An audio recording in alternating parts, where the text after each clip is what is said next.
Kabadouno, bonjour. Bonjour. Il y a le chef de file de l'opposition qui a commencé déjà à former son cabinet. Il y a 5 responsables de partis politiques qui sont dans ce cabinet. Mais l'UGDD n'y figure pas. Est-ce que vous êtes frustré? Nous ne sommes réellement pas frustrés.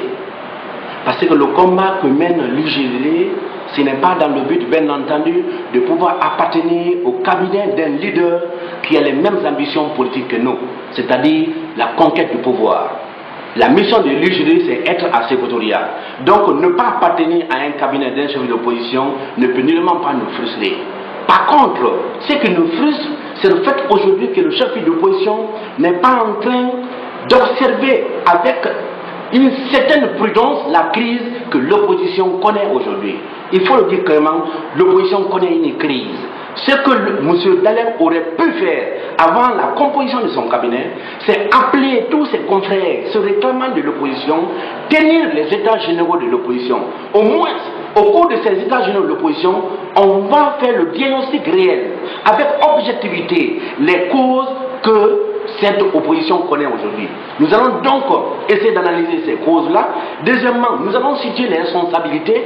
Troisièmement, on se demande pardon afin de partir sur de nouvelles bases. Vous vous rappelez à un certain moment, il y avait plus de 22 partis politiques qui étaient autour de M. Diallo. Mais aujourd'hui, pourquoi ces gens-là ont quitté? C'est qu'il y a un problème réel. Il faudrait aujourd'hui qu'ils prennent l'initiative, que nous tenions les états généraux de cette opposition pour qu'au moins cette opposition ait une nouvelle image. Parce qu'aujourd'hui, on n'a aucun crédit aux yeux du pouvoir. Il faut qu'aujourd'hui, que M. Sédalène sache qu'il est le chef de l'opposition dans sa pluralité et non l'opposition républicaine.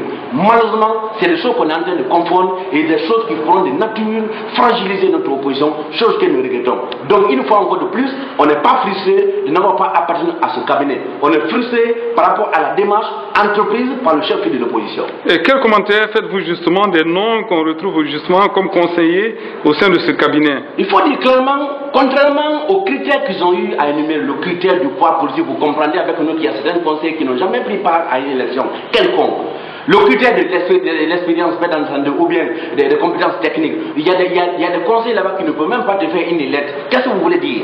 Je pense qu'il y a un critère qui n'a pas été extériorisé.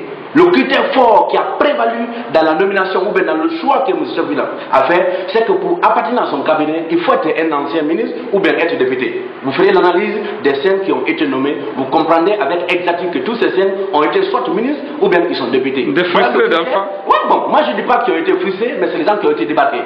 Voilà, qu'ils soient frustrés ou pas, mais c'est les gens qui ont été débarqués. Donc, pour lui appartenir à un cabinet, il faut avoir été ministre ou bien entendu, il faut être député. Il faut voir. Vous pensez que c'est des gens qui vont lui obéir à 100%?